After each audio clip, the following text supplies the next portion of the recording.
House of Gucci is directed by Ridley Scott and stars Adam Driver, Lady Gaga, Al Pacino, Jeremy Irons, and Jared Leto. What a cast! And this movie follows the true events of the Gucci family and their fashion empire. And guys, I am a massive Ridley Scott fan, so I was really excited about this movie. He has made some of my all-time favorite films ever made. And yes, he has had a lot of flops. Some of his movies are pretty bad, but when he's good, he's one of the best directors working today. And so the real question is House of Gucci a hit or a miss? Well, honestly, it's a fat ass flop of a miss in my opinion.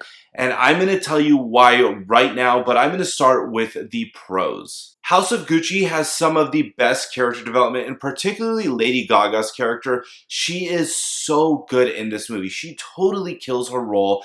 Honestly, she was the highlight in my opinion. Her character is just batshit crazy in all the right ways. She is just, wow, what a performance. And yes, I totally know her accent does not sound Italian whatsoever. It is totally a Russian accent. It's kind of funny, but honestly, overall, she does a phenomenal job, as does Jeremy Irons. I really dug Jeremy Irons' character and his performance. He is phenomenal, even though he looks like John Waters for some reason, but he is so good. Every scene he's in with Adam Driver and their relationship is just what I wanted to see more of.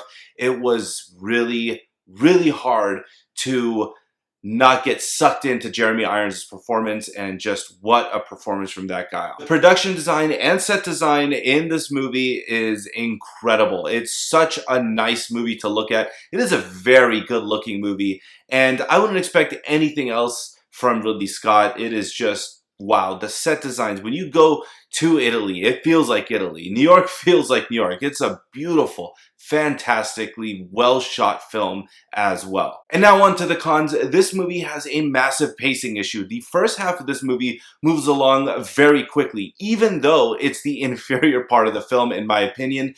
And then in the second half, it just totally gets bogged down, even though that's the more interesting part of the film. It's kind of strange, but it really slows down, and I like slow movies. I do not mind a slow-paced film, but this movie just drags. There's a difference between a slow-paced film and a movie that drags, and this film definitely freaking drags.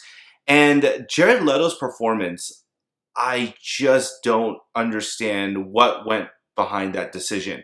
He's a great actor. I think he's one of the best actors working today, but his performance was so different from the vibe of the rest of the movie. It almost felt like he walked on set to the wrong movie. He is a great actor, but holy shit, what the hell was I watching? He just did not belong in this movie. At least that portrayal of that character. I'm not sure if that character was truly like that in real life, but it was just very over the top and very kooky, and it totally takes you out of the movie. And I love Adam Driver. He's doing his best Borat impression here for some reason. And I'm a Borat. Okay, good. Well, I'm not used to that, but that's fine. And he's just not that compelling of a character. He feels very hollow, and he's kind of really shy and just smiles and doesn't do much for me in this movie. I'm not sure if that's, again, similar to Jared Leto's character, if that's just how this person was in real life, but there was no depth to his character. And that sucks for this movie, because this is definitely him and Lady Gaga's film, and he just wasn't an interesting character. Like I said, he just feels hollow. I wish there was more to him. And that was really a waste, because Adam Driver can give you a phenomenal performance, but he was really held back by the terrible writing, in my opinion, and terrible direction of this character. The climax in this movie also did not hit for me whatsoever. It kind of just comes and goes. I wish this movie focused more on the fashion side. That was the part that was more interesting to me, and it needed more of the family drama when they're all kind of together. It just doesn't feel like the movie had enough of that, and that's where the movie really shined. It had very little of that, and I wanted to see a lot more. And I would have also rather have seen a backstory about Jeremy Irons' character. I feel like that would have been far more interesting. Guys, honestly, this movie is just a massive missed opportunity, and that's what really hurts this movie the most. With that being said, I'm going to give House of Gucci a D+. I know a D+ sounds pretty damn awful, and it kind of is, but this movie wasn't horrible. And it does have some redeeming qualities, but I just can't imagine a single person, or maybe I'm wrong, there's probably one or two out there that are going to say, wow, this movie was a masterpiece from start to finish. I could see this movie like 20 more times. I don't think we live in a world where anybody says that. I could be wrong.